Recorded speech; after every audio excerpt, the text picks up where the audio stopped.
insight. We now do bring you some breaking news back in Europe. We reported on those strikes from Russia impacting Ukraine. And now Ukrainian President Volodymyr Zelensky has released a statement saying that Russia launched over 18 missiles and around 400 drones during an overnight attack.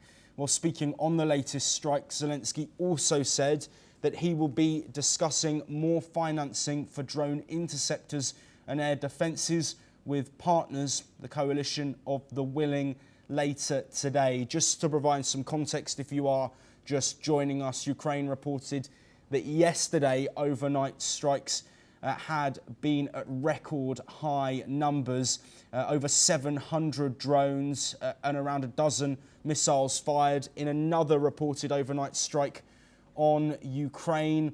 This coming last night, around 400 drones, a huge attack, of course, that has been reported by Ukraine.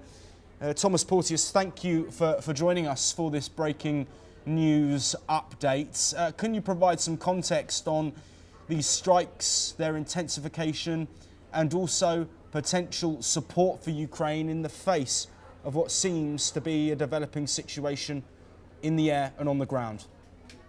Yes, well, obviously, Joshua, Russia's strikes are intensifying. We saw over 400 missiles and drones launched towards Ukraine yesterday, and then this comes along today. Thankfully, we haven't had any news yet of any casualties in regards to this. However, I'm just sorry, Thomas. I just want to interrupt. We have had a report of 2 deaths so far, but that number could rise. Just to interject there, but sorry, please carry on.